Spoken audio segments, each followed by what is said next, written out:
His name is Yoshioka Shigeru, and both he and everyone else knew the poor guy was, by any measure, ugly. Still, Shigeru had always worn his rough looks with a strange kind of pride of face, as he liked to joke, that looked like it had caught fire and been put out with a wooden plank. In sales, he leaned into his appearance, showing he wasn't scared of anyone, always carrying himself with a blunt, confident air around his coworkers. His motto was simple: make the customers smile, and his efforts never failed him. Sure, he was never exactly popular with women, but that never stopped him from being content with his life. At least, that was true until one day. One ordinary morning on the subway, Shigeru was accused of touching a woman, even though both his hands were full of shopping bags. To make things worse, as he was being forced out of the train car, he dropped a pile of erotic games he'd just bought, doing nothing to improve his image in front of everyone watching the scene unfold. Of course, nobody believed him, and the world showed itself to be even crueler to the less fortunate in the looks department. After being judged for his supposed crime, Shigeru was hit with a 300,000 yen fine.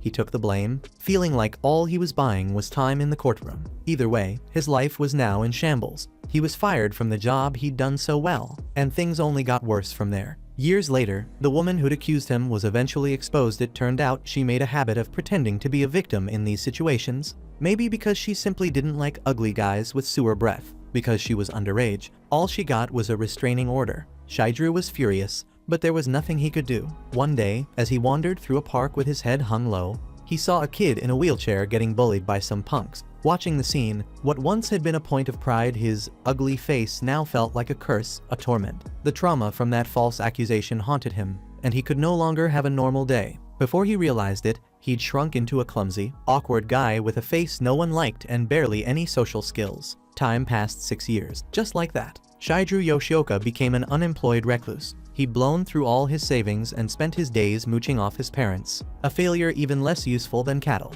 At that point, his days were filled with reading online articles about conspiracy theories, kidnappings, human experiments, and missing people, always wondering if it wouldn't be better if he just disappeared, too. Amid all that garbage, he came across an article about another life, in another world, a kind of second chance at existence. With a bitter smile, he dismissed it as nonsense, then laid his depressed head on his pillow, letting the idea spin around his mind at 2 in the morning. Sick of doing nothing with his life, Shigeru decided to follow some instructions he found online, just to see what would happen. He turned his computer to face north, opened the window, raised both arms, and waited. It's not like he actually expected to go to another world. Maybe, deep down, he just wanted his life to be flipped upside down, anything to shake off all that existential misery. Suddenly, a message appeared on the screen. If you want to experience a new life, keep going. To return, you'll have to pay half your expected lifespan. Thinking it was just some weird virus, Shigeru clicked continue, hoping to close the window and restart his PC. But instead, a new window popped up,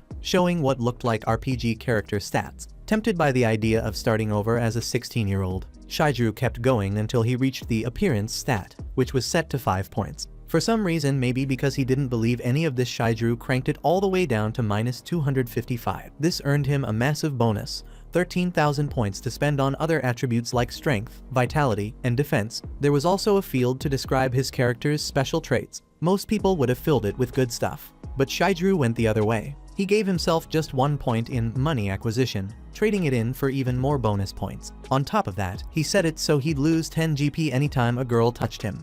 And if he tried anything indecent, he'd die instantly and painfully. With that, Shigeru Yoshioka now had 100,005,100 bonus points to allocate. But just as he was about to start distributing them, his computer signaled that time was up and he vanished without a trace. Next thing he knew, he woke up in an unfamiliar world, his appearance just as unpleasant as ever. Thinking it was all just a dream, he glanced in the mirror only to be genuinely shocked by the kind of power someone with -255 appearance could wield. Suddenly, 2 women and a man appeared, all dressed in nothing but their underwear, as if they'd been waiting for him to show up. One of the girls was shivering, so the big guy handed over an extra piece of clothing, but when she refused, he realized that even in this strange new world, ugly guys still didn't stand a chance with women. Eventually, the guy in the group introduced himself as Seiji, age 16. Shigeru pegged him as the handsome, well-spoken type. The blonde girl simply said she was 16 too, but didn't give her name. Finally, the other girl introduced herself as Seika. Then, to everyone's surprise, Shidru revealed that he was also 16.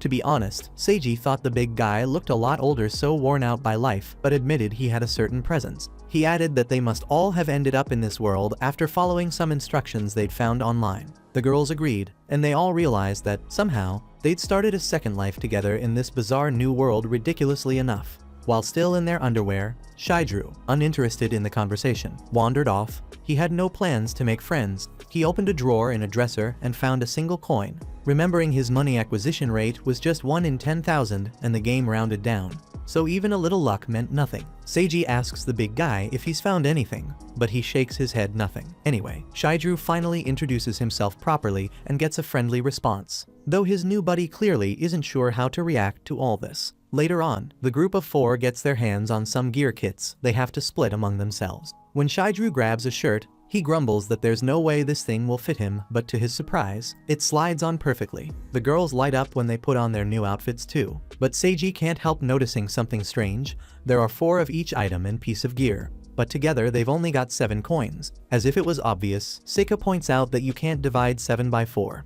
And the blonde wonders if someone might have pocketed a coin. Knowing full well it was him, Shidru says he doesn't need the money and tells the others to split it among themselves. Seika says that's fair, since all 7 coins were found by people other than Mr. Shidru. The big guy knows it's true he might have found a coin, but he let plenty slip by while the girl teases that he was probably more interested in checking out the girls than searching for cash. Anyway, in exchange for giving up the money, Shidru says he'd like the axe, but Seika shoots him down, telling him to keep his hands off other people's stuff. Seiji comments that if Shidru tries to go solo, he'll just end up failing again. The big guy doesn't quite get it, so Seiji admits he's really talking about himself because of his own communication problems and selfishness. He'd caused trouble for others, but now, with this shot at a second life, he wants to overcome all that and try again. For that reason, he can't just ignore Shidru, who also seems to have trouble connecting with people. Maybe they can tackle this together. So, the 4 of them settle it with rock, paper, scissors to divvy up the gear.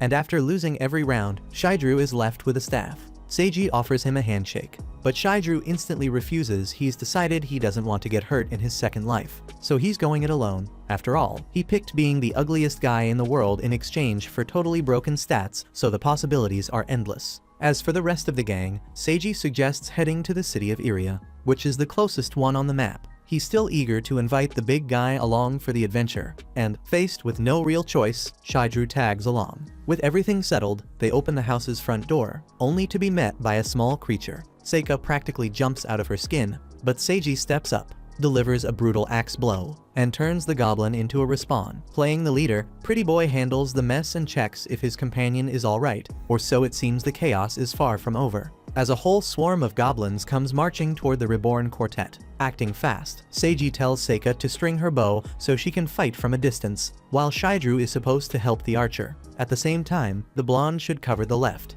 while Seiji takes the right. With the plan in motion, Shidru wonders what Seiji meant about having communication issues. Up front, the 2 fighters are taking down the monsters in their path, while Seika fumbles trying to string her bow, distracted and passive. Shidru just stands there doing nothing until a monster clobbers him from behind. Furious now, he fights back, determined to show off his strength. But his counterattack is actually weaker than the hit he took. That's when the big guy realizes that, in this world, size isn't everything. He retreats under the assault from the little monster, only to take a blow to the knee that knocks him off balance. At that moment, it finally hits him. He forgot to assign his attribute points. Even so, he manages to block an attack and smack the goblin, which instantly shoots him up to level 31 thanks to his unique stats. Seiji and the blonde also level up, assigning their new points to strength and vitality. Watching all this, Shidru notices he can't see their status screens to copy what they're doing, so he just dumps 1 trillion points into every stat. The system totally glitches out, then comes back to reveal that he's now reached absolute god status. From that point on, whenever a goblin hit the big guy, he barely felt a tickle. In response, he flicks the little creature away with a single finger and takes a moment to savor his newfound power. Meanwhile, Seika is still struggling to string the damn bow. Up front, Seiji counts 16 goblins defeated, while the blonde tallies 13, leaving Seika feeling useless and even more embarrassed, facing the kind of situation he'd always tried to avoid. Shidru finally works up the courage to face his negative status and crawls over to help her out. She asks what the hell he's doing, and he explains he's got bowstring syndrome. Then, out of nowhere, the bow itself speaks in his mind. Shidru, put the string on the bow. The girl, a bit freaked out by this, backs off for a second, but then just hands him the weapon. Right away, Shidru remembers all those videos he used to watch when he was an unemployed loser and strings the bow like it's nothing. Impressed, Seika hands him an arrow and tells him to shoot, and Shidru does his best to avoid touching her. No point in losing 10% of his HP for no reason. Since he's now way over leveled, he decides to try out one of his archery skills and fires the arrow at the enemies, but the shot goes off into the woods. No one was ready for what happened next. Out of nowhere, a massive magic circle forms in the clouds, and suddenly, a dragon emerges, annihilating the goblins. To explain away this ridiculous feat, Shidru lies to Seika, saying he used to be in the archery club, and hands her the bow back. With more goblins closing in, the archer now had the chance to cover her teammates on the front lines from a distance. She let loose, firing away at the enemies like she had a machine gun in her hands. Somehow, though, she managed to miss every single shot. Watching the scene unfold, Shidru picked a different skill and turned a stick into more arrows, giving Seika another opportunity to waste every last one just as enthusiastically as before. Luckily, their two friends up front handled things just fine,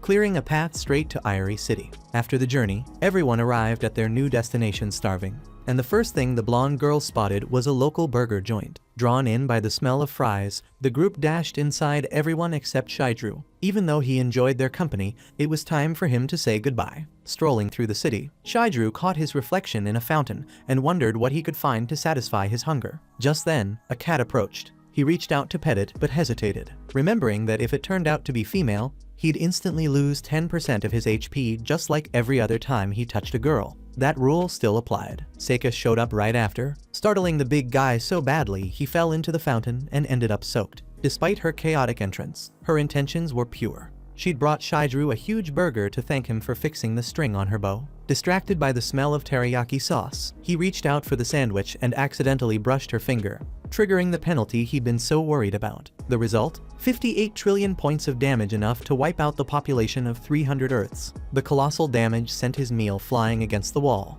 leaving Seika devastated as her thoughtful gift became modern art. Embarrassed, Shidru tried to make things right, relying on those sales skills from his previous life. He apologized, explaining that his hand had been shaking because Seika was just too pretty. When he went to pick up the burger from the ground, Seika offered him the one she'd brought in her bag. Apologizing herself for being too pretty, Shidru noticed it was her own food, but she reminded him she was rich, unlike him, who didn't even have a penny to his name. Besides, he'd helped her not just with the bowstring, but also by making more arrows for her. Touched by her kindness, Shidru accepted the sandwich with a smile, thinking he might be able to return the favor one day. Just then, the rest of their friends arrived and called them back to continue the journey. So Shidru realized his solo adventure would have to wait.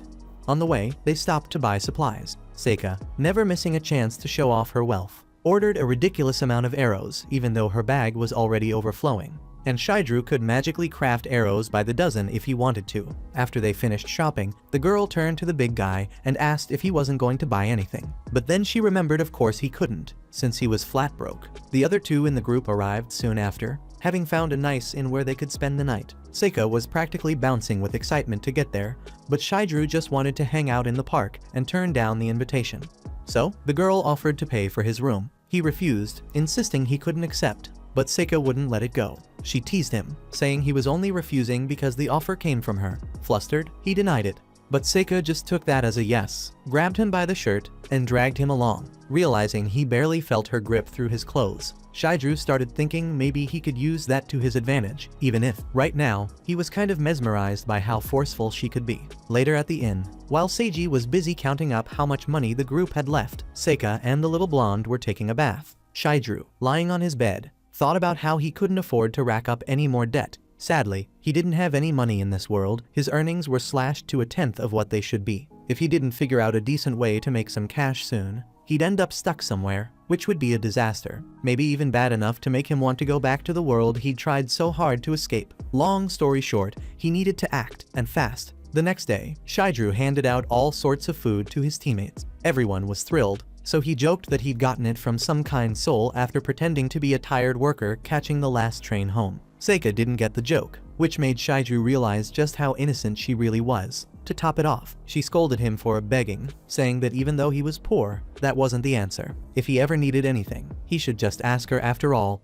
everyone knew she was loaded. In reality, Shidru had technically bought all the food. He'd figured out that the rules of the game here were a lot simpler than he thought. What he'd been doing was bartering. Using his sales skills, he cranked out a pile of arrows and sold them to the weapons shop, taking 40% of the price in goods. Once everyone was full, Seika pulled out the map to pick their next adventure. She admitted she'd love to explore more of the city first, but the leader reminded them that their income came first. Monsters didn't exactly pay out cash. His plan was to take the group to Arga Cave, not far from Irie, the town they were in. Seika was all for it, excited for another quest. But the blonde girl looked a little uneasy about the danger. Hearing they were headed for Arga Cave, a man walked up and offered to be their guide. He introduced himself as another Reincarnated, just like the rest of them. The guy did a double take when he saw Shidru, who just shrugged. Yeah, that's really his face. Anyway, the man pulled out 4 items he claimed could be found in the very first house you land in when you enter this world, and that they gave a one-time discount at the inn.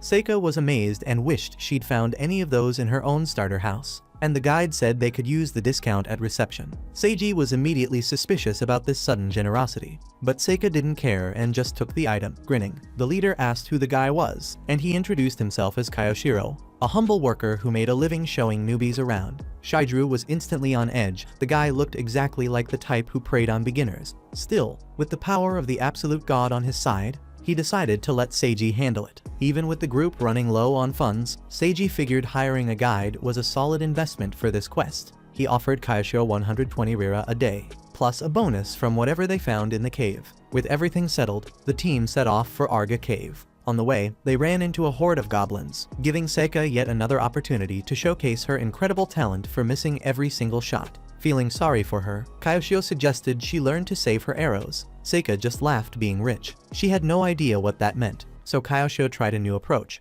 putting it in terms she'd understand. Seika, imagine each arrow costs 100 million yen. That finally clicked for her. With that thought, she began to take aim more carefully and, at last, managed to hit a goblin. It was her first time. Riding high, she boasted that it was a piece of cake and declared that now, with her archery club experience, she'd even surpassed Mr. Shidru. The rest of the group moved on to deal with the remaining goblins, leaving Shidru behind, still wary of the guide. Even if the guy had just helped Seika out, his instincts as a salesman always made him suspicious of any business deal. As he pondered, he realized it was Kaioshiro who'd recommended those helmet lanterns they were all wearing.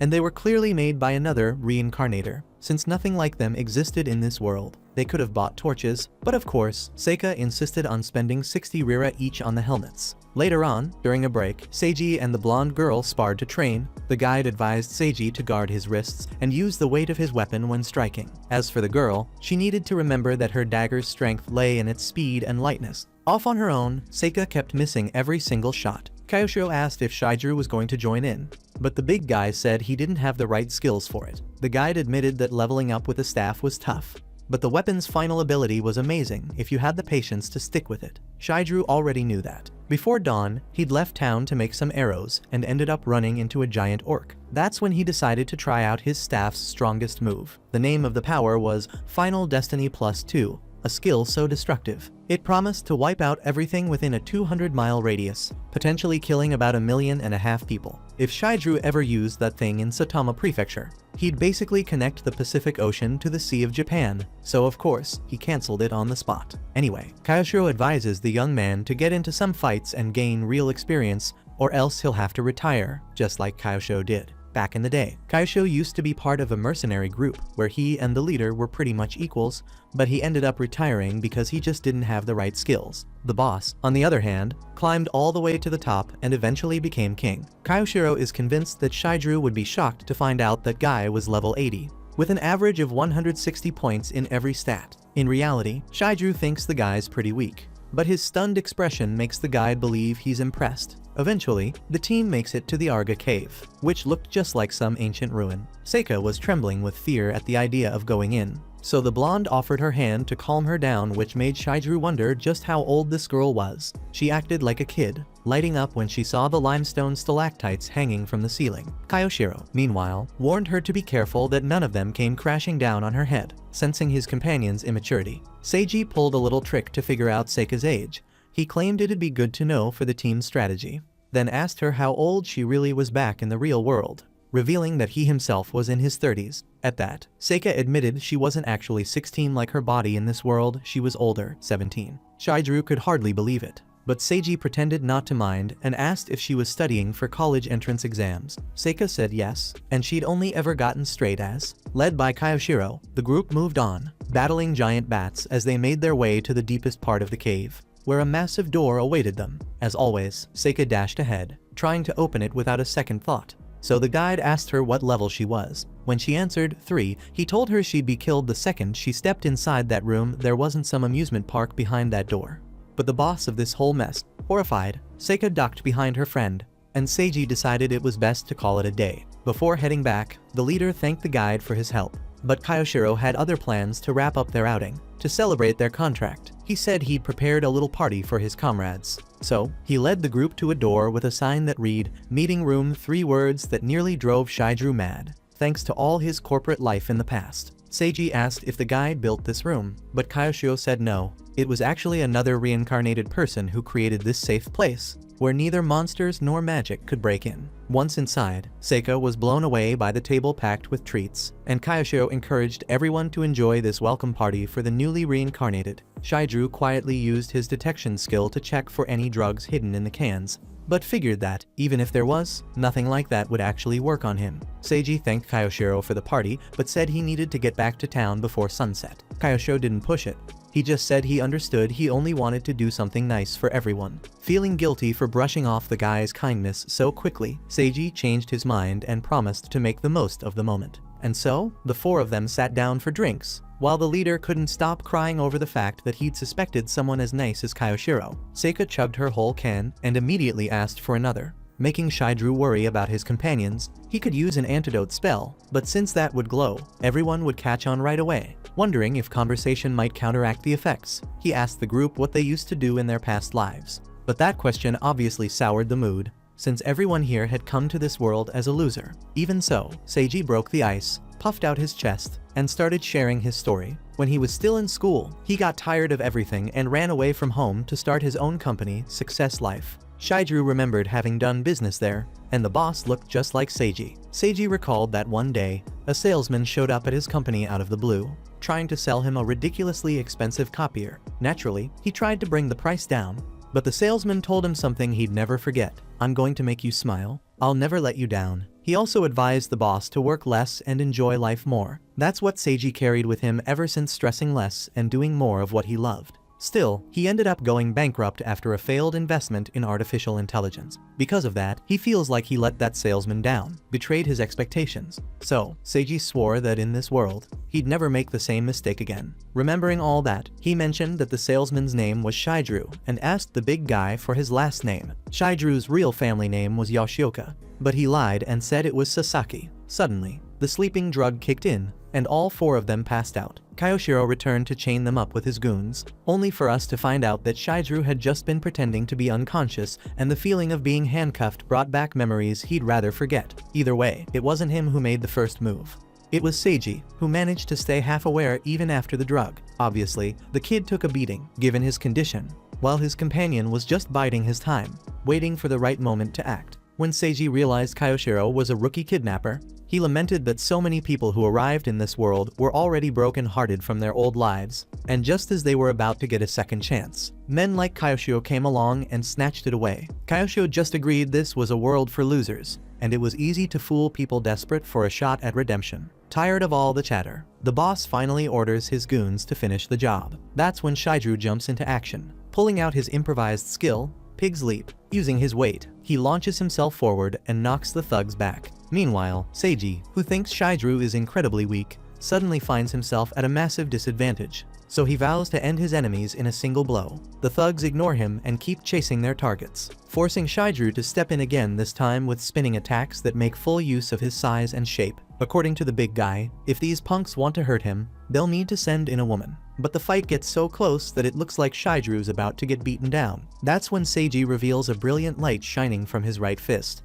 He says he once swore never to betray his friend's trust, and that he'd pay the price if he ever broke that promise. In exchange, Seiji was granted this extraordinary power, which bursts into a red glow whenever his anger hits its limit. Right then, Kyosho tries to strike Seiji with his sword, but Shaidru blocks the attack with his handcuffs and tells his friend to use him as a shield while he gets his skill ready. In real life, Shaidru always hated how good people were the ones who got the short end of the stick. So now, his biggest wish is to build a new world where kindness actually gets rewarded. With that resolve, Shaidru Yoshoka decides he's not going to run away, and asks the boss to show him how it's done. With that, Seiji gains the confidence he needs and unleashes the red light from his fist. The surge of power transforms his muscles dramatically, even giving him wings, turning the boy into Aldean, the unbreakable hero, a nickname Shaidru isn't fond of at all.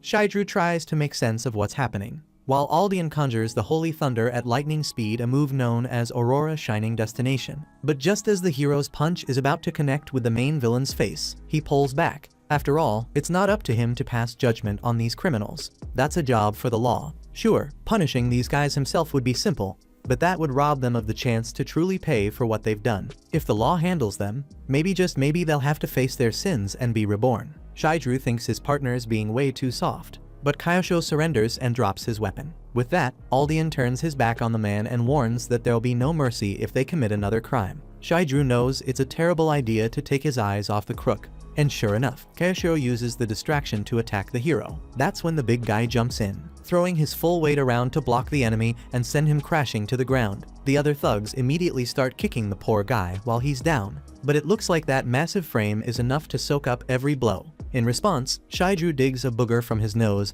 and flings it at the ceiling like a missile, causing an explosive mess. He credits the attack to Aldean, saying it was all his doing and that he can do even more if he wants. No one really buys the ugly guy's story, but he swears he saw a white eagle descend from the sky as if answering the hero's fury to save those in need. Aldean asks if that actually happened, and Shaidru, with a straight face, says it did. Either way, after that display of strength, the gang finally surrenders for good. Kyoshiro, speaking for the whole crew, begs for forgiveness for their crimes and promises never to do wrong again. Obviously, Shaidru thinks this sudden change of heart is way too convenient, so he orders all the criminals to line up. Then, he tells Aldean to hit them with his special move. The thugs start sweating bullets at the thought, but the winged hero, of course, isn't on board with that. So, the big guy asks if at least they could be punished with a slap from flaming fists, because they clearly don't understand other people's pain and need to learn through the whip of love. Understanding his friend's point, Aldean vows that his fist will pierce the pit of evil. That said, he simply returns to his original form,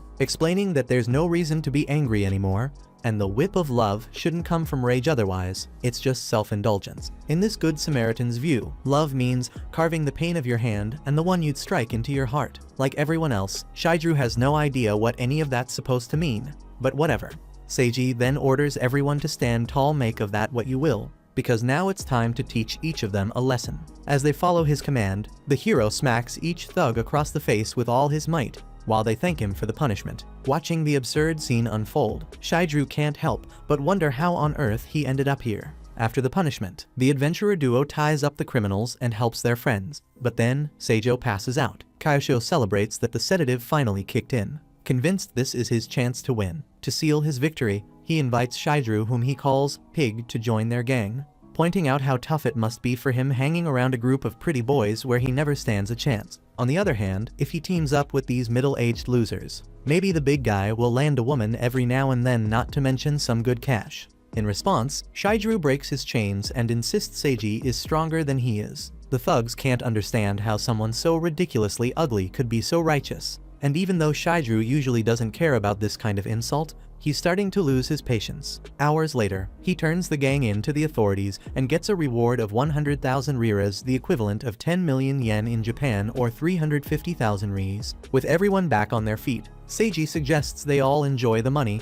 but Seika reminds him that she and her friend were asleep the whole time and didn't help at all. Still, their leader takes responsibility for putting them in danger by being careless and trusting Kaiosho. Even so, the girls point out that it was the boy who single-handedly took out all the henchmen. Seika asks if Shidru was asleep too, and he's left speechless. Then, Seiji assures everyone that the big guy was the bravest of them all, using his enormous, round body to protect him. Hearing this, Seika celebrates and declares the big guy the MVP, the best player of the match. Seiji couldn't agree more, so he tells his friend to take the money. But as it turns out, Shidru's reward gets slashed by a factor of 10,000, so he'll barely see a penny of it. Because of that, he's already thinking about saying goodbye to the group once he pays off his debt to Seika. He explains to the crew that he spends money way too fast and needs someone wise to hold onto it for him. Seika volunteers to be his savings account. After all, as she always says, she's rich and probably thinks that means she's a financial genius. Seiji jokes that she blows all her money on useless stuff, dragging her through the mud metaphorically. Even though her confidence has taken a hit, Shidru still thinks leaving his share with her is a good call, and so that's exactly what he does. He uses Seika as his personal bank. Without wasting time, he and his bank hit up a burger joint for a good meal, and the girl seems delighted to show off her money-handling skills. "I'll pay," she says at the counter, as if she weren't using his cash. Alone for a moment, Shidru figures that 25,000 riras should be enough for a night at an inn and a few meals. After that, he'll just have to get by on his wits, penniless as ever. Speaking of which, the time to say goodbye to the group is almost here, which means this meal feels like a last supper. Sometime later, Seika shows up with a burger big enough to satisfy anyone's hunger. She asks for the magic word, so he just goes, "Thanks." That doesn't do it for her, so Shidru tries again with a proper "thank you," finally making her smile. Right then, Shidru realizes she actually loves these goofy little interactions, which tells him she's nothing like the grumpy girl he first thought she was. To keep the conversation going, he asks if she likes burgers. She answers, "I fell in love with them the day before yesterday." That throws him for a loop. He wonders how much of a shut-in she must be to only try a burger now, already well past her rookie days. But it kind of makes sense. She bites into the front of the sandwich and lets most of the filling spill out the back. Seika asks what his stats are, but he tries to dodge the question, saying they're nothing special. She's disappointed, because apparently, he missed out on a trick the game gives you before tossing you into this world. According to her, if you lower your appearance stat, you get more bonus points. Shidru is stunned that Sokka knows about this, but he points out she doesn't look like she used that trick. Actually, Seika reveals she dropped her appearance all the way down to -16. He doesn't get it, she's definitely not ugly. Flustered by his reaction, she asks if he thinks she's pretty. He, a little embarrassed, says yes. Seika admits she made a wish on the game's start screen.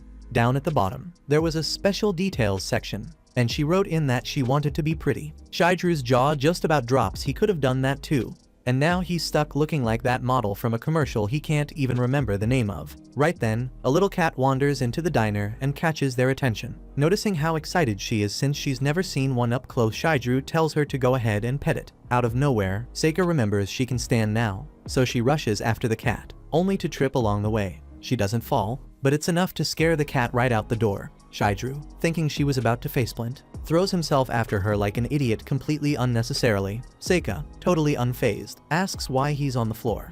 He says he just likes to get a bit of exercise after eating. In the end, she does try to pet the kitty, but it's way more skittish than she expected and barely lets her touch it. Meanwhile, Shidru, mortified, rushes off to the bathroom for a little reflection on the toilet. We've all done it at least once. Sitting there, nearly in tears, he remembers how earlier Seika showed him her hands, and then looked at and touched them herself. Usually, when someone wants to feel pretty, they touch their face, not their hands. But maybe it's not just her hands, maybe Seika has some kind of disability affecting her legs, which is why she can't walk on her own. Poor girl, Shidru thinks. God doesn't exist. Or wait, he does. He's God, the absolute God, Shidru himself. At that moment, Seika knocks on the men's room door, asking if whatever he ate isn't sitting well. He says he'll be out in a second, and thinks to himself that this girl has zero sense of social cues. With all that innocence, she'd be an easy target for creeps like Kayoshiro. Still, there's something only the absolute God can do in a situation like this. After washing his hands and face, Shidru comes out. When Seika calls him to go meet up with the rest of the team, he decides then and there he's going to make sure Seika becomes the best person she can possibly be. Later that day, in a tavern, Seiji brings up the future. He wants to know what everyone thinks about picking a class now, since planning out your stats based on your class will help in combat, making everyone's abilities more dynamic. Seiji himself wants to be a hero. He suggests the blonde girl should be a mage, and she's all for it, while Shaidru is recommended for Epic Fighter. The big guy isn't thrilled with how that sounds, and Seika chimes in that she wants to be a hero too. Like the group's leader, everyone figured she'd want to be an epic fighter. But as always, she's full of surprises and suddenly changes her mind. Anyway, after all that discussion, everyone picks their class, and here's how the party shapes up. The blonde is the hunter, Seiji is the hero, Seika chose mage, and Shaidru, of course, is the epic fighter. When Shaidru sees the fancy gear their leader's rocking, he thinks Seiji may be careful about most things, but he sure splurged on this one. Seika tugs at Shaidru's sleeve like a little kid, announcing that she's now a great mage. After all her talk about wanting to be a fighter, Shaidru has to admit, this class actually suits her perfectly. Anyway, Seiji unfurls the map and says the group's next stop is the biggest city in the region, the Principality of Valeria. But before that, he warns everyone that they can only bring snacks worth up to 3 riras each. With that out of the way, the adventure starts tomorrow morning. After they're dismissed, Seika musters up all her courage and asks her friend to jump rope at the park. That little request jogs a memory for Shaidru. A while back, he and Sokka were in a weapon shop. She complained there were hardly any weapons for mages. She even got interested in a weapon for epic fighters, but dropped it when she found out which class it belonged to. Then she liked the look of a nunchaku for epic kung fu fighters. Shaidru and the shopkeeper figured she meant the nunchaku, but she was eyeing the rope next to it. According to the clerk, that rope is the most basic yet supreme weapon of kung fu fighters, which makes him think maybe she's some kind of seasoned warrior. After leaving the shop with her new gear, Shaidru teaches her how to use it. Seika's honestly surprised that even slowpokes like him can jump rope. Just a few hours later, she's starting to get the hang of it, but she's a little sad. She wishes she could be jumping rope with her blonde friend, who, by the way, has never told anyone her name, not even once, which makes Seika wonder if the girl just doesn't want to get close to people. About that, Shaidru comes up with a good idea for how she could get to know the other girl better. Back in the present, the giant hides in a bush while Seika teaches the blonde how to jump rope. At some point, though, Seika brings up the subject of the girl's name, and just like that, the blonde stops jumping, as if it's a touchy subject. So, Seika shares that she and Shaidru had come up with a nickname for her. Thinking of words that felt soft, like breeze, she landed on Reese. Overwhelmed, the blonde leaps high across the square, showing off some serious athletic skills, and Shaidru remembers that, come to think of it, this girl didn't even get hurt in their first fight. Seeing what she can do, all the adventurers in the square crowd around her, offering her well-paid positions in their parties. Seika suddenly feels left out and rejected, to the point that she starts crying. Shaidru steps out of hiding to comfort his friend. The odd adventurers begin judging the girl and getting annoyed at her, but the blonde stands up for her teammate, saying she only jumped like that to make Seika happy. Shaidru jokes that it would have been a good idea to say that, instead of pretending to be a kangaroo, and the blonde runs off, embarrassed, after apologizing for the commotion. That night, at the inn, Seika uses Shaidru's cape as a handkerchief to blow her nose. Out of nowhere, she finds a letter slipped under her door. It's a note from Reese, apologizing again and saying how much she loved the nickname, asking Seika if they can be friends. Excited, Seika dashes out to find her new friend. Once he's alone, Shaidru calls out to Reese, who's been hiding in another hallway. She invites the young giant to talk in one of the rooms. Kneeling in midair, she shows off more of her athletic prowess as she apologizes to him. But before she gets to the reason for her apology, she reveals she knows Shaidru's last name isn't Sasaki, it's Yoshioka. In other words, he's Mr. Y, the one who saved the saint in that story the leader told back in the dungeon. Shaidru asks why she thinks his name is Yoshioka. That's when she explains she has a special details ability that lets her read other people's status windows. Instantly, the boy panics what if she saw his insane stats, but Reese brushes that off, switching topics to ask if he noticed what happened to Sage's body in the previous world. Shaidru admits he's not entirely sure, so Reese confesses she was the one who messed up the girl, and that's exactly why she's here to make amends. Back in the previous world, Reese was involved in a certain program, and that's where she met Seika. She genuinely wanted people to be happy, including Seika, but when things got out of hand, there was an accident that Reese couldn't stop. Because of a lack of communication and misunderstandings, her friend ended up getting hurt, and it was all on her. That's why Reese wished, through her special details, to understand others better. That's also how she got the ability to read people's windows. The program she was involved in was actually an artificial intelligence project led by Seiji. In fact, Seiji is Reese's older brother. Shaidru is stunned. After all, Seiji doesn't even seem to know who the girl is. She explains she's completely different in this world. so she figured her brother wouldn't recognize her. Rize had heard from her brother about Mr. Yoshioka, and she thought he might be the Mr. Y from Shiju's story. All this time, Rize was searching for someone like Shiju Yoshioka, someone who could make people smile. Maybe it was fate that she ended up meeting the merchant in this world. Shiju asks if she's messing with him, but she assures him she can't lie. That, too, is part of her regret, the price she pays for her special details. With that out of the way, Rize points out that as the absolute god, Shiju now has to make Seika smile and help Seiji as well, so she asks him to help guide them. Shiju thinks guide sounds like overkill, but he agrees they both deserve something for who they are. After all, they're way too pure and innocent for this world, and it's only a matter of time before they run into someone with bad intentions. As stressful as it is taking care of those two airheads, which is apparently causing Shiju's receding hairline, he's fine with teaming up with Rize to keep helping their friends. Pleased with his attitude, Rize decides, right then and there, to cut her own hair with a knife live. For her, that's how she deals with her issues. Plus, Seika once told her she'd look cute with short hair, so this is a way to feel closer to her new friend. Shiju admires the girl's determination and strikes a deal with her.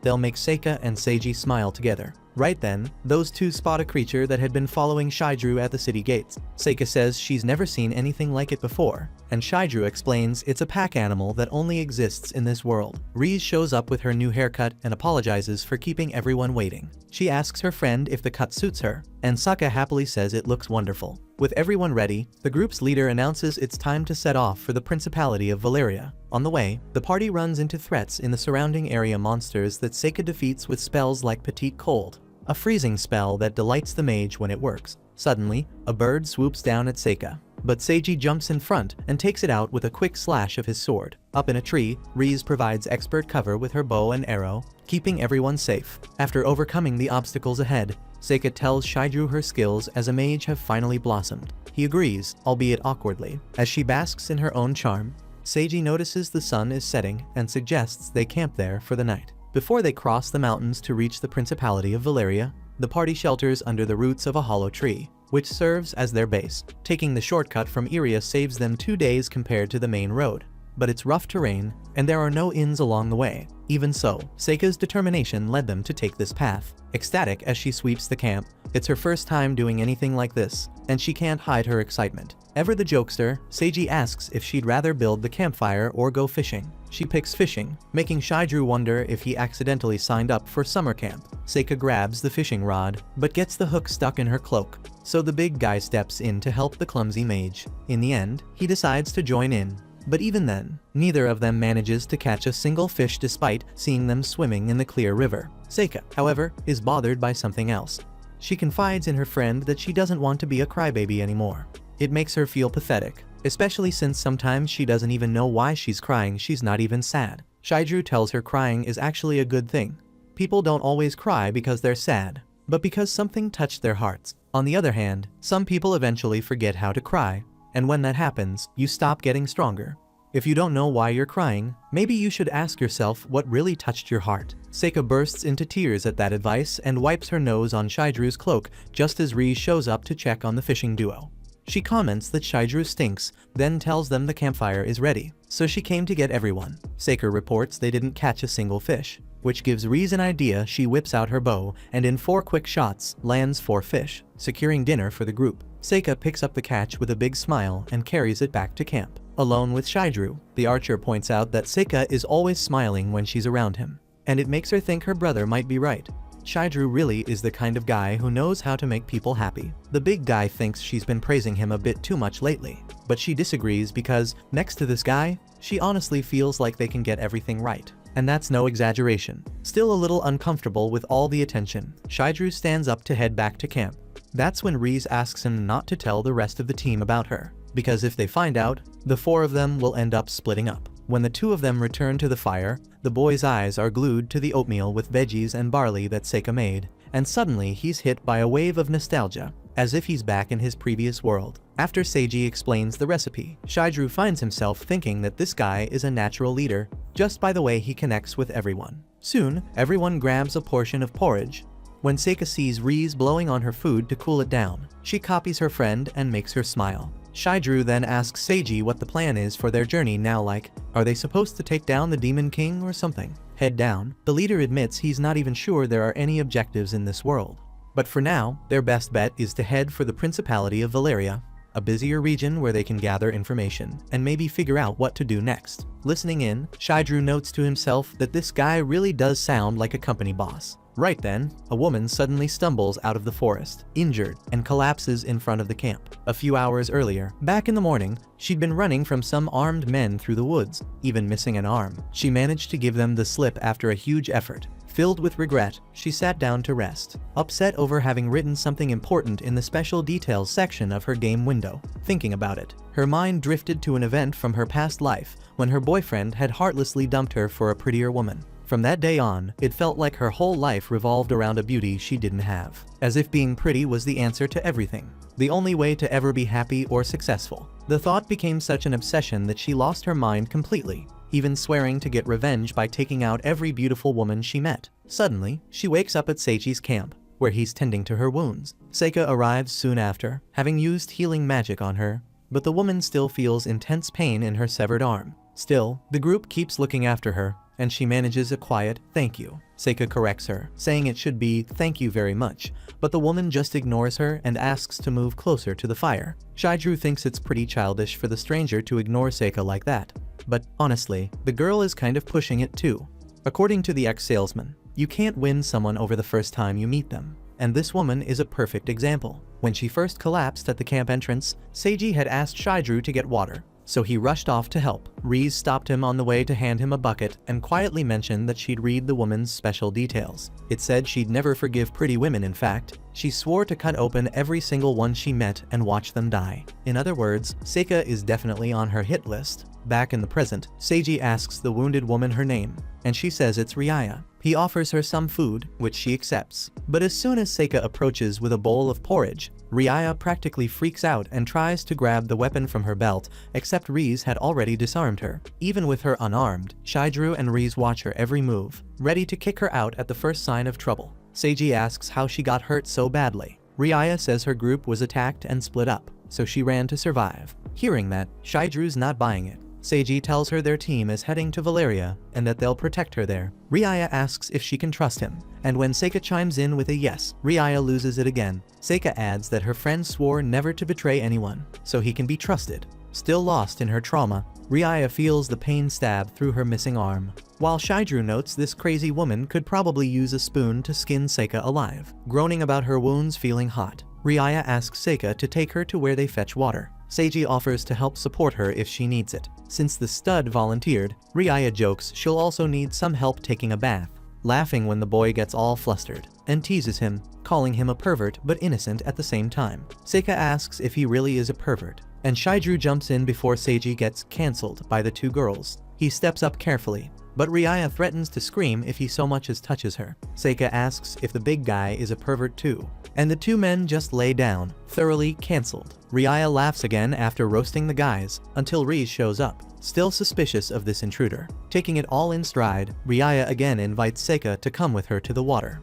And not only does Seika agree, she even hands Riaya a sword to protect herself from any threats in the woods. Shaidru can't see any good reason to stop them now, so he lets the pair go. But Rize shoots him a look that says, "I got this." Worried, Shaidru gets up to follow after them too, but Seiji stops him. He points out that the woman is dangerous, but Shaidru already knew that. After all, Riaya is the kind of rose that'll prick your hand if you touch without care. Shaidru tries to say that's not quite what he meant, but Seiji insists that Seika is 17 and knows how to take care of herself. With that, he asks if the monkey wants a banana. In other words, does Shaidru want a bowl of porridge while they wait for the girls to come back, to get around the fact that he can't reveal what's going on, while also pretty much breaking the laws of space and time. Shaidru darts so quickly between the campsite and the river where the girls are that his body seems to blur, vibrating so intensely it completely confuses his partner. After all, having a trillion points in agility comes with its perks, and the big guy knows exactly how to use them. Seiji rubs his eyes, starting to think maybe his porridge was spiked, but his friend assures him he's just tired. With that, Shaidru activates his sleep-inducing skill, knocking Seiji out instantly. He realizes he should have done this from the start. But since there's no turning back time, the ugly brute tosses a blanket over the kid and heads off on his mission. Down by the river, Riaya was telling Seika that Seiji's a good-looking guy, just still kind of immature. Seika, on the other hand, thinks he's actually pretty strict, but always puts others before himself. Not just him, all three of his friends in the group are amazing, too. Hearing this, Riaya turns away and admits she'd love to join the team, but unfortunately, she can't. She's made it very clear in her special details that she would never forgive pretty girls. When Riaya draws her sword, Seika asks what she did wrong. Riaya answers, "Nothing at all. In fact, you've been nothing but kind to me, but a promise is a promise. It's written right there in my game window, so I can't break it." To be honest, just looking at pretty girls messes with her head, filling it with violent impulses. And before she knows it, she's already made a huge mistake every single time. Watching the scene closely, Shaidru can see how much Riaya suffers, trapped by her own impulses, but braces himself for the worst if she loses control. Seika starts crying and asks why Riaya would put something so cruel in her special details. Riaya explains that beautiful girls have ruined everything she ever cared about, stealing her man and laughing in her face. Consumed by hatred, she ended up carrying that into her own character window, and that curse got her kicked out of town. Even in exile, Riaya kept chasing down groups to take out any girl who was above average in looks. But now, the criminal promises she's putting an end to this cycle, because after she finishes her job today, she's going to ask Seiji to kill her. With that, Riaya raises her sword for a killing blow. But Riz shoots an arrow to knock the weapon from her hands. Riz immediately tries to hit Riaya, but she's fast dodging the arrows with ease. Riaya makes a run for her sword, determined to finish what she started. But this time it's Shaidru who shows up to grab her only remaining hand. She calls him a pig and tells him to let go. Shaidru just jokes he's not falling for that pickup line, then draws his own sword, declaring this is the end of the line for the assassin. Just then, a blinding light fills the scene, dazzling everyone around. After a few suspenseful seconds, it turns out to be Seika, shining in an angelic form.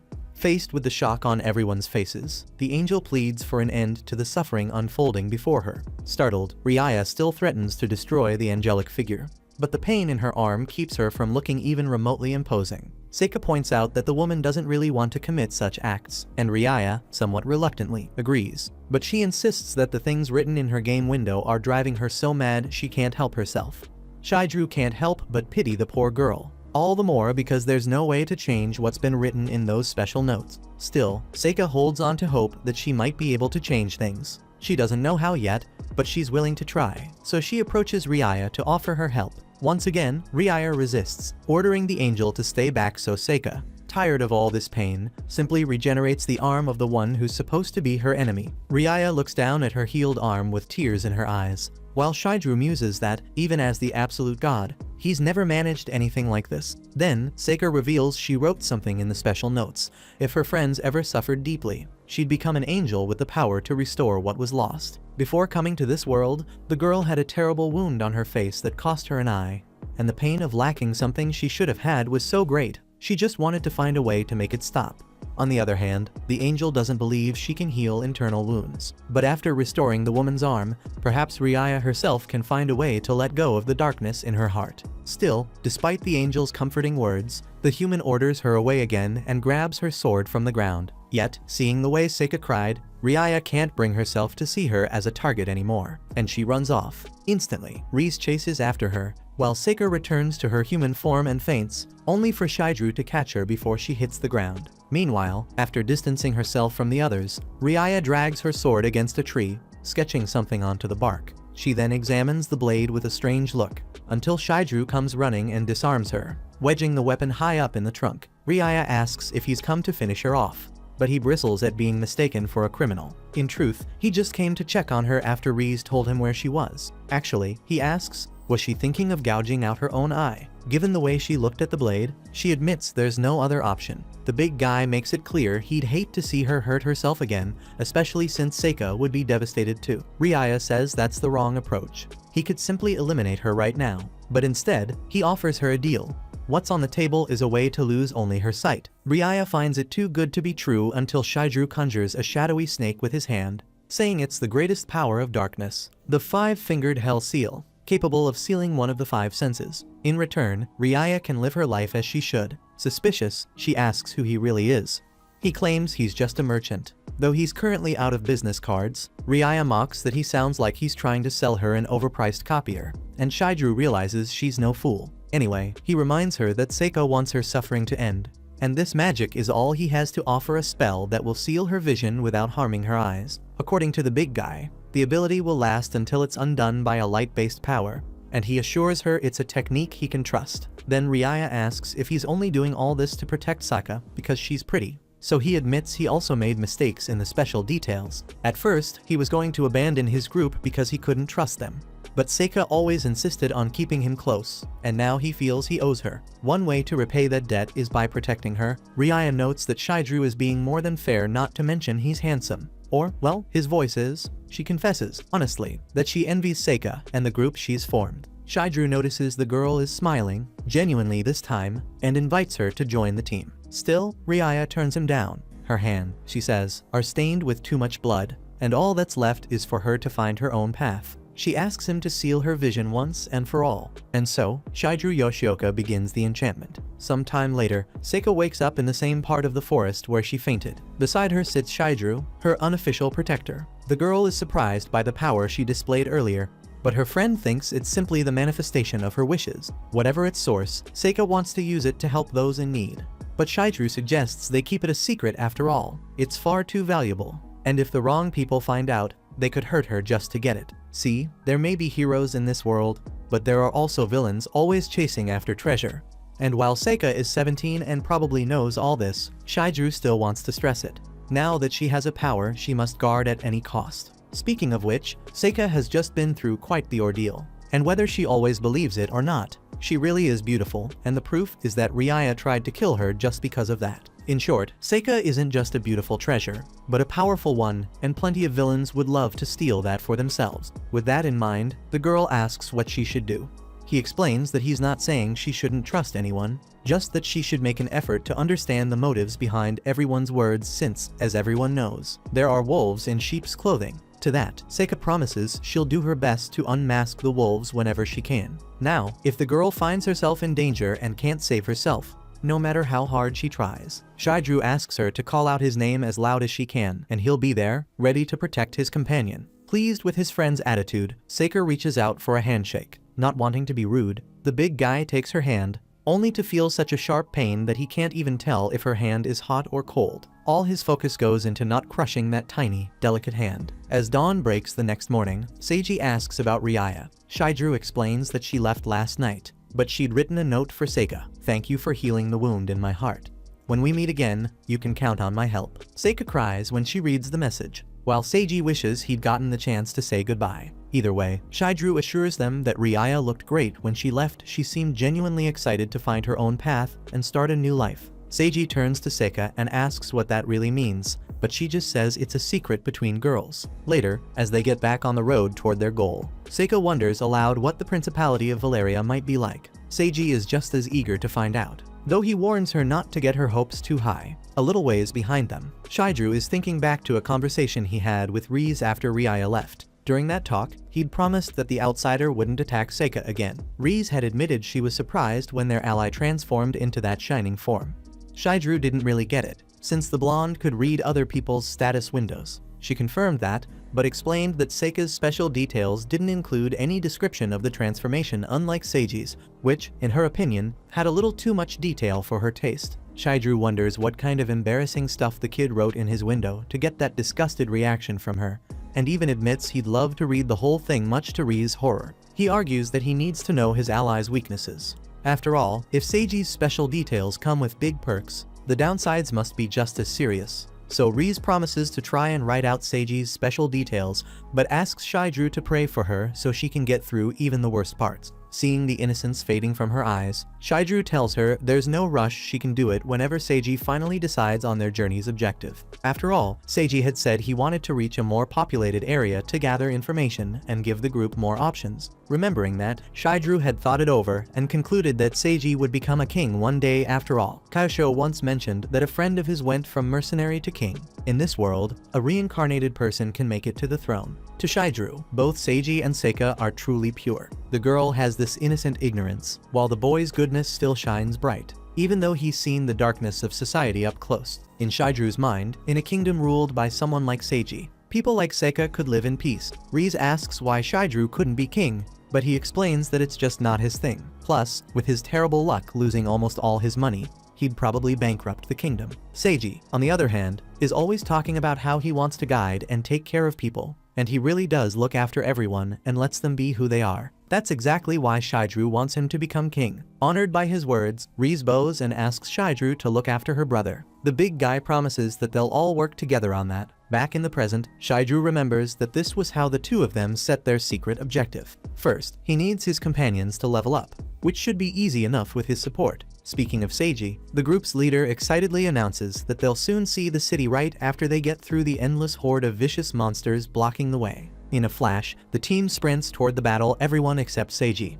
who claims his shoelace came undone and tells the others to go on ahead. Shaidru knows the guy doesn't even have laces, but as innocent as always, Seika just keeps running straight at the enemies, forcing Shaidru and Rize to chase after her. Shaidru summons a wall of wind to protect his friend and scolds her for charging in like a maniac. Then, the big guy glances back at Seiji and realizes he's trying to transform into Aldian, or at least it looks that way. Too bad, really, because he'd tear those expensive new clothes to shreds. Speaking of which, Seiji realizes that's exactly what would happen. So he calmly takes off his clothes and folds them neatly before focusing on his transformation again. Seeing how long this is going to take, Shaidru figures he'll have to handle this mess himself, but always keeping in mind that he wants Seika to level up. The frontline trio quickly climbs up a tower for safety, and Shaidru buffs his ward with a blessing from the absolute god, boosting her accuracy, attack, and hit rate. Thanks to that, she manages to knock down the goblins trying to scale the tower. While the big guy takes care of the stairs, to deal with the swarm, he conjures balls of mud that turn into soldiers to go toe-to-toe with the monsters. Meanwhile, Seiji is still pushing himself to the limit,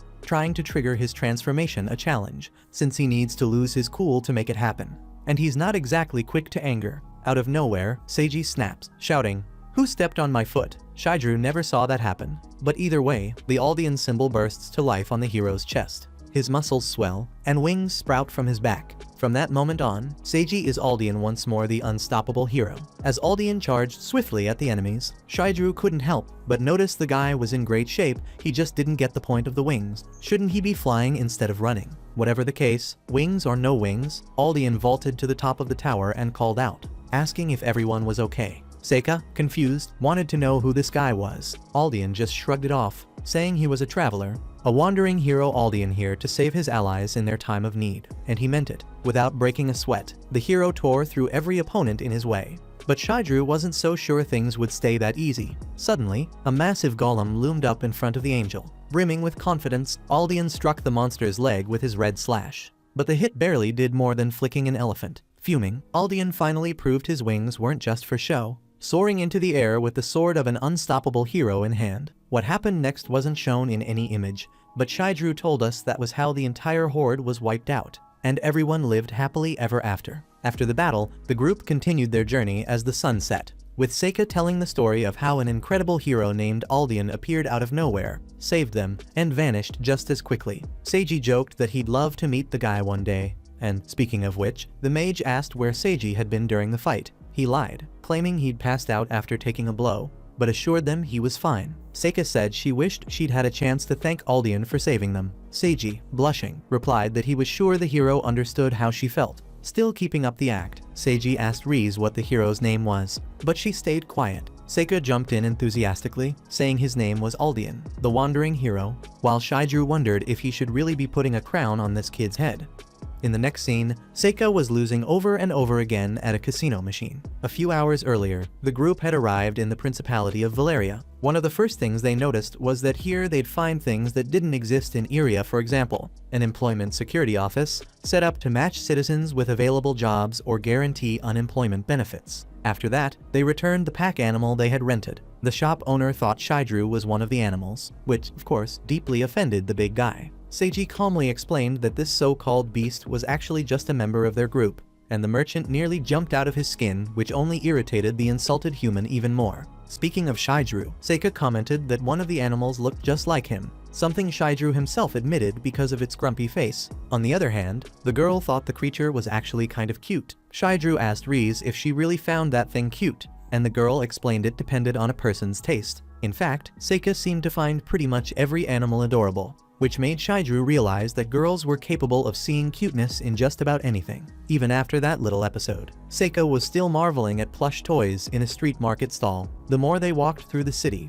the more comfortable she seemed to get. Shidru acknowledged that this world might look wonderful at first glance, but he knew the reality was much grayer than that. For one, monsters here didn't drop money, while humans still got tired and hungry, and all those needs cost money to satisfy. As an absolute god, Shidru felt it was his mission to guide Seika and Seiji from the shadows, and that easy relief could actually become an obstacle for them, a distraction. As for himself, the ugly one needed to find a way to make money while keeping his absurd power hidden from the public, because that might just be the key to his protege's survival in this world. That night, while talking with Seiji at the inn, Shidru learned that his ally had asked street vendors, shopkeepers, and even government officials about ways to earn money, and discovered that the methods here weren't so different from the world they came from. In other words, the path was to find a normal job. To be honest, Shidru found the idea of getting a regular job in a fantasy world pretty dull. Seiji pointed out that, in any case, it seemed that everyone who lived decently here was someone who'd landed a job paying around 2,000 riras, roughly 200,000 yen a month. Shidru wondered if they couldn't just make a living by wiping out hordes like the last one they'd taken down. Seiji thought they probably could,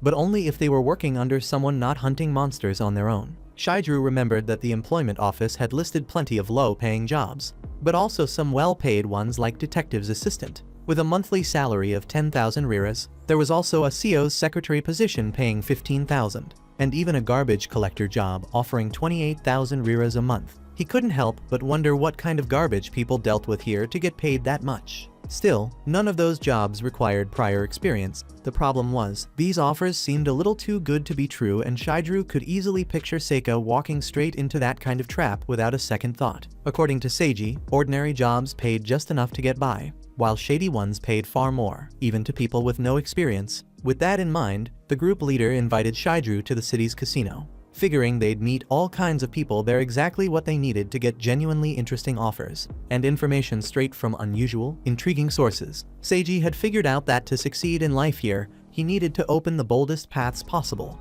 always chasing greater achievements and knowledge. But to do that, he also needed his trusty companion's help. That's how they ended up at the casino, and it's no coincidence that's where we find them in the next scene. As always, Seika was the most excited, the most frantic, and the unluckiest of the bunch, making sure to try every game possible and losing at every single one. Shidru wasn't exactly a lucky man himself, and he still drew the same contemptuous stares from people who couldn't handle his outrageous ugliness. With an appearance score of -255, he already knew gathering information would be hard, so his best bet was to rely on the handsome members of the team. Seiji, for example, seemed to be doing well with his determination and charm, while Rize worked in the shadows with her window reading skill, extremely useful in situations like this. Seika, on the other hand, didn't seem the least bit interested in working. She was only there to play. At least she took a break to eat something. That's when Shidru asked how much money she still had, since she'd started with 50,000 riras and seemed to have lost most of it. Seika replied she still had 30,000 plus a single 10 rira coin. That made the poor man lose a few more hairs from a head that was already past its prime. To make matters worse, a man named Kajita introduced himself to Seika as the manager of the casino hall. Without shame, he asked if she happened to be rich. She answered without hesitation that she was, with pride as big as her innocence. At that moment, Shidru regretted never teaching her not to go around telling people she had a lot of money. Naturally, Kajita, being the casino owner, had been eyeing her from the start, noticing her carefree way of playing and assuming only a rich person could lose that much money with a smile on their face. The manager then invited her to a private conversation. Of course, she asked Shidru what he thought, and he decided to go with her. So the two of them were led into a staff-only room, where the young woman was served a cup of hot chocolate. Shidru noticed that the casino, as a whole, was already quite fancy, but this office felt even more so. Without a doubt, this business was extremely profitable. To start things off, Kajita praised the boldness the girl showed when gambling, the unique audacity of a true tycoon, going all in with her eyes closed and all that. Seika was delighted by the compliment, while Shidru knew perfectly well it was far from the truth. Still, the manager went on to announce that he offered a special service for such generous customers, something called the Extra Stage. This service promised thrilling games and exclusive rates, tailored for regular patrons who found no satisfaction in the usual, run-of-the-mill matches. Kajita believed this kind of benefit was perfect for a daring player like Seika. and she could have it all included in her play sessions for a mere 20,000 riras complete with a limited time discount on the enrollment and annual fees. Innocent as always, Seika asked if there would be an annual fee the following year, but the manager, eager to have her as a client, promised never to charge it again. She wondered why he was so insistent on recruiting her, and he explained that the bets born from the delicate, refined hands of such a beautiful lady were incredibly invigorating, thanks to her charm and strength. Shidru, already wary of the man's silver tongue, became even more alert at how skillfully he wove his words. Luckily, Seika asked her friend for his opinion, even though he knew this man was trying to swindle her. Shidru didn't want to confront him too soon. Instead, he suggested that she consult Seiji before making any decisions. Kajita didn't mind, assuming this friend must be as wealthy as the girl herself. She admitted he was, though not quite as much as her, and that only confirmed to Shidru that he still had a long road ahead in this mess. As they were about to leave, the manager stopped them to ask that they not share this offer with anyone, clearly hoping for a positive answer. When the door closed, Seika commented on what a great person the manager was, nearly giving Shidru a heart attack. That's when Riz arrived, just as Seika stepped out to call Seiji. After observing the man earlier, she told the big guy that Kajita had some rather disturbing, special details, which read, "I will never be deceived again. I will ruin the rich. I'll strip them of everything, leave them with nothing, and then push them straight into hell." Later, back at the inn, Seika learned about this and was shocked to hear that Kajita might be evil. Despite what was said, Seiji didn't outright claim he was, but at the very least, they needed to keep their guard up, since they were already discussing suspicious behavior. Shidru pointed out that the man was a master at stirring desires and making you feel special, in other words, a very dangerous person. Seika asked how her friend knew all that. Since he couldn't reveal that Riz had the ability to read other people's windows, he joked that he'd been a detective in the past, a convenient way to dodge the question for now. Seiji then unintentionally helped steer the conversation away by showing them a stack of job listings. According to him, they all had something in common. They paid well, required no prior experience, and most importantly were all connected to the casino. Seiji had managed to interview people who had responded to these listings, but strangely, none of them had been hired. The only exception was someone whose friend had gotten a job as a detective's assistant. That person's name was Kai Yashio, and according to him, the job was simple. Find people spending large sums at the casino. Shidru asked if the man had earned the equivalent of 1 million yen in salary. But before answering, Seiji added an important detail: the friend in question had gone missing. Kai couldn't reach him, so he went to check in person, only to find that the man's house had turned into an empty lot for sale, and even the record of his family had vanished. Worse still, the city hall refused to process the missing person report as if the man had never existed. Considering all of this, combined with Kajita's disturbing special details, Shidru found it likely that the casino manager had gotten rid of the detective's assistant altogether. At that point, the big guy glanced at Riz, silently encouraging her to share whatever important thing she had been holding on to. Feeling confident, she stood up and handed Seiji something she had found behind the casino. The boy froze at the sight of what lay beneath the cloth, and when Seika grew curious, Shidru advised her not to look since it was, in fact, a human finger. Riz explained that she'd been investigating the back entrance when she saw a hooded man throw away a sack. She waited until he left before checking it. She had considered following him but decided against it. Seiji agreed with that choice. It could have been far too dangerous. In any case, this was proof that the casino was involved in some very shady business, and it would be wise to dig deeper into what was truly happening there. Since she'd been flattered and recruited by the manager, Seika volunteered to infiltrate the casino, even knowing that the main target was rich individuals. Her anger at him for hurting innocent people fueled her determination to do whatever it took. Aware of his friend's limited judgment, especially when she was fired up like this, Shidru hoped Seiji would forbid it, but instead, their leader supported the plan wholeheartedly, even showing more resolve than Seika to uncover the crimes behind the case. Later, in a private conversation with Riz, Shidru asked if she was upset with him for failing to keep Seika out of danger, but she was only angry at Kajita for everything he'd done. Speaking of him, Shidru remembered she had once said that perhaps not even an absolute god could match someone like that manager, so he wanted to know what kind of abilities the man possessed. Riz didn't know everything about him,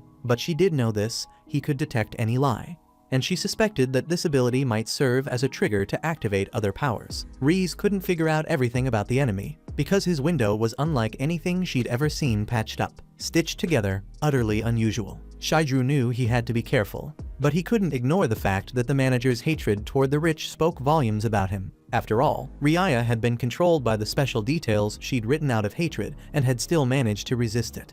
Yet this man didn't seem the least bit remorseful for the crimes he kept committing. Still, Shaidru found it almost euphoric that all they'd been looking for was a job, only to stumble upon a multi-million crime network. Reese agreed it was incredible to see the four of them fighting together toward the same goal. That had been the heart of her prayers after she'd finished her confession. Shaidru remarked that maybe it had been her confession that had brought the four of them together.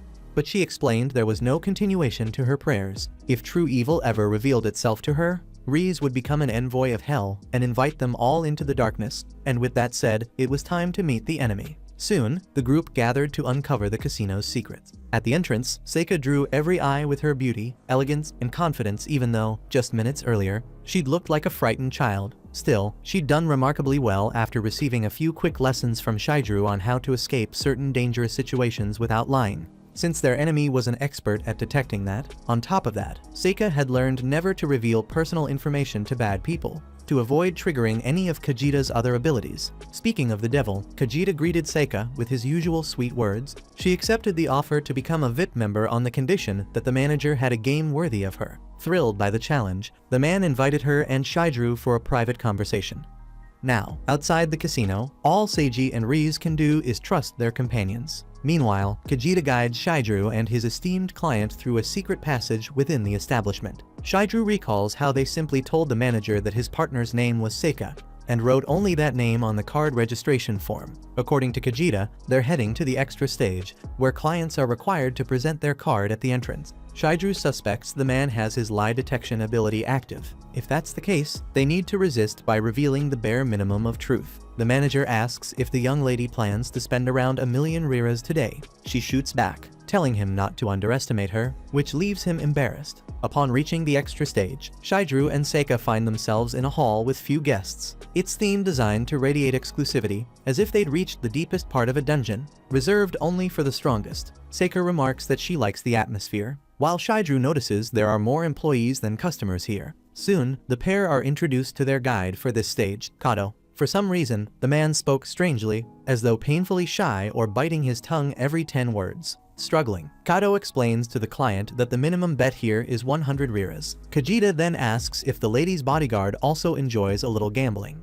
since Seika hadn't fed him any details about herself. Shaidru realizes the manager is now probing him for something. Playing it safe, the rugged man simply replies that he doesn't have the money for such things. At the same time, he activates two abilities, supervision and motion vision correction. With them, he catches sight of an employee scribbling notes about a so-called wealthy miss who brought more than 10,000 into the casino today. Kajita compliments the guard's build and asks if his level is around 70. Unable to lie outright, Shaidru relies on the old tricks he used back when he worked as a salesman in his previous life. He shrugs and says, maybe. Still, the manager presses him, suggesting the big man's stats must be impressive. Shaidru deflects, saying he distributed his parameters at random, leaving plenty of zeros especially in defensive magic. Like a true epic fighter, every word Shaidru spoke, the manager's employee dutifully jotted down in his spreadsheet. At that moment, another subordinate alerts the manager that client number 48 has arrived. The man apologizes to Seika, explaining he must step away. Before leaving, however, he offers to take the young lady somewhere livelier if she'd prefer perhaps the monster battles. Maintaining her composure, Seika replies that she'll call for him if she ever feels inclined. Once he's gone, Kato makes himself available to the client. She asks for a recommendation, and, clumsy as ever, he suggests baccarat. That's when Shaidru spots a rich patron passing by who looks exactly like his old boss from his former world. Even though it wasn't truly him, it was still the worst shock Shaidru had suffered since arriving in this universe. He also notices the man carrying a spreadsheet detailing the release plan for client number 48. According to it,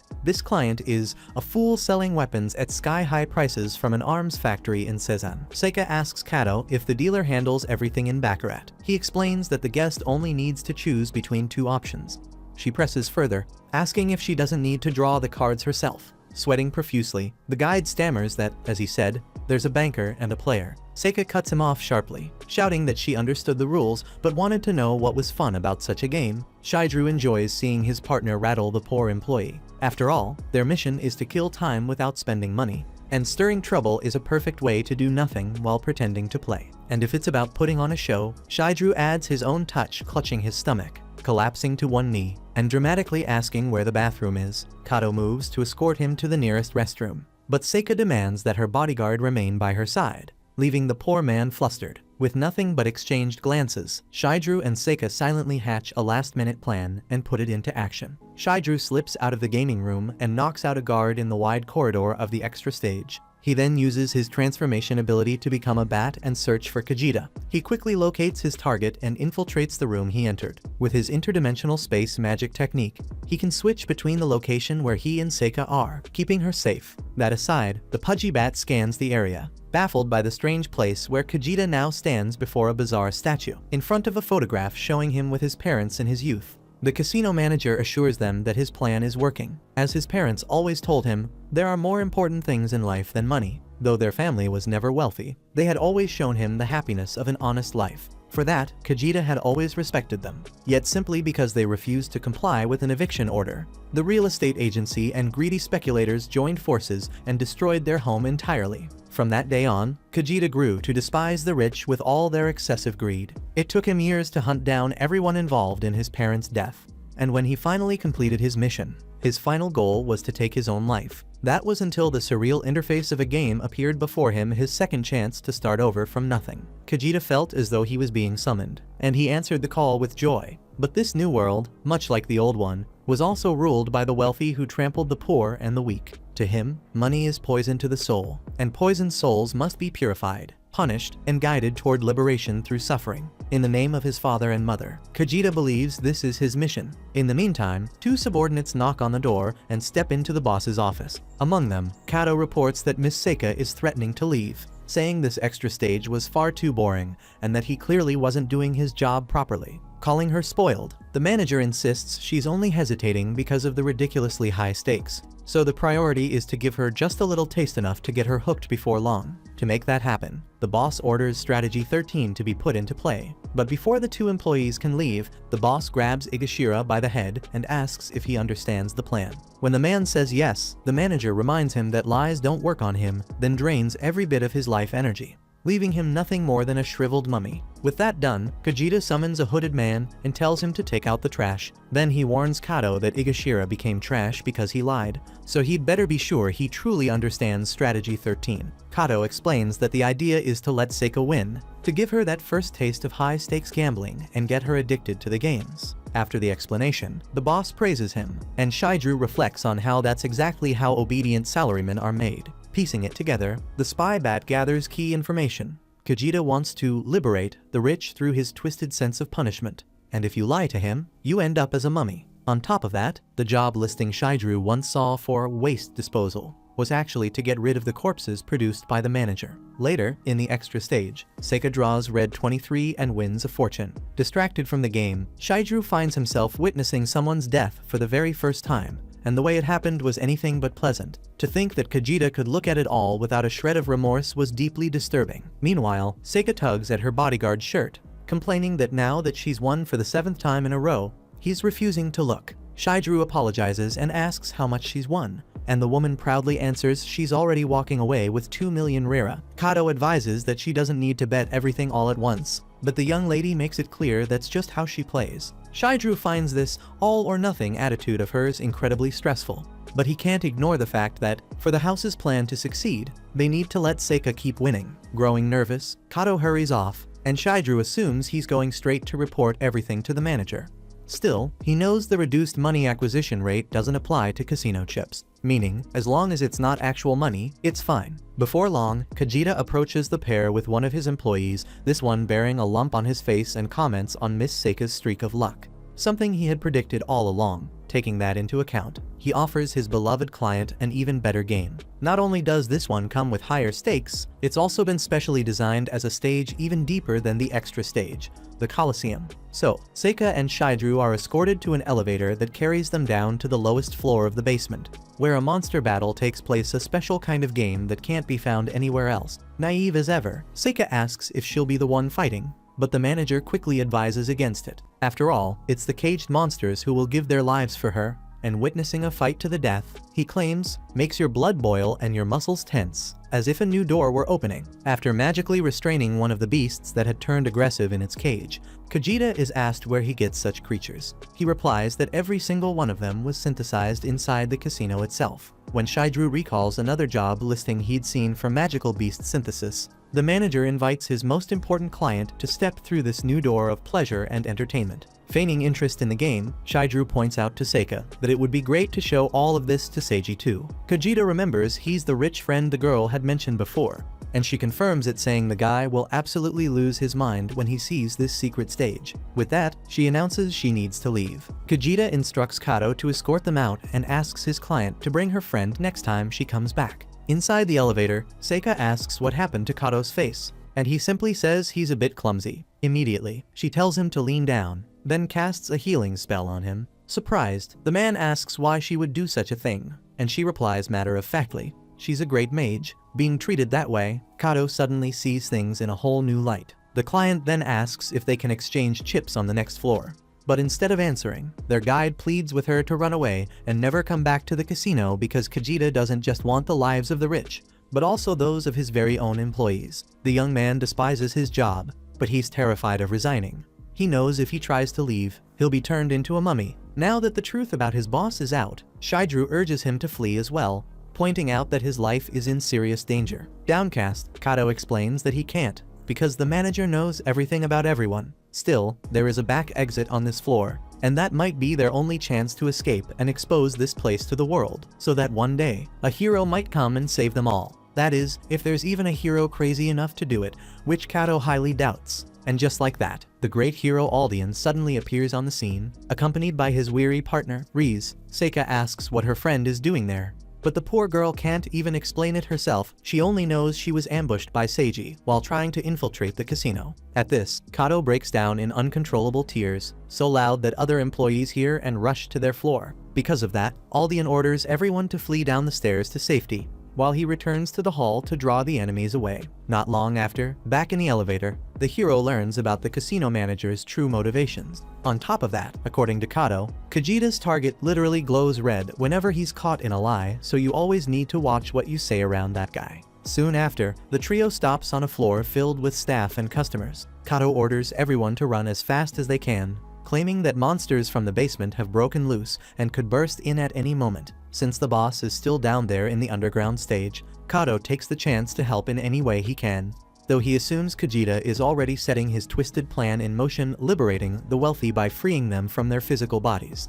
A little further ahead, Kato is caught off guard when a lone employee takes the very elevator he was about to use. In the meantime, Seika appears, radiant in her angelic form. Aldian, having never seen her like this, reacts as if he's facing some dangerous intruder, but she introduces herself as Elkarun, the Saint of the Sun, here to help with her healing powers after a black-haired girl begged her to save her friends. Given the circumstances, Aldian shakes her hand, welcoming the new ally. Still, another girl refuses to let this turn into nothing more than a pair of angels, because in truth, when she reintroduces herself to the group, Riz is back this time with a devilish appearance. Shaidru, startled, is about to call her by name when the girl smacks him across the face with the handle of her scythe. Excited, Aldian immediately asks where she got such a weapon. Riz, with a sly grin, explains that she has a weapon creation ability. Seiji can't hide their amazement at her power. Riz, just as happy as she is embarrassed by the attention, can't help but smile. Moved by the moment, she lends Aldian her scythe, and when asked how she'd like to be called, she shrugs it off, call me anything, anonymous, nameless, whatever.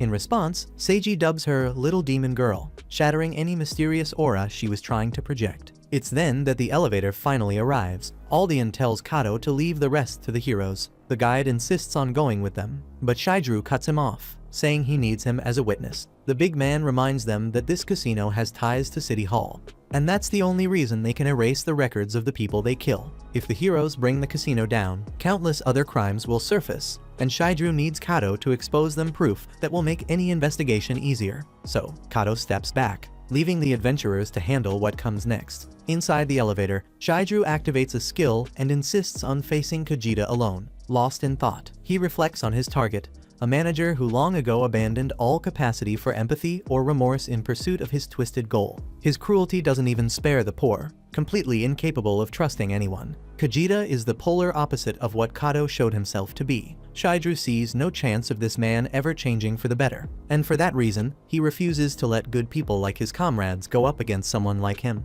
risking their lives, risking becoming mummies. No, Shidru Yoshioka will tank this one himself. And soon, the group comes face to face with the casino manager, caught in the act of draining the life out of yet another innocent employee. Check out these videos appearing on your screen and subscribe so you don't miss the next part.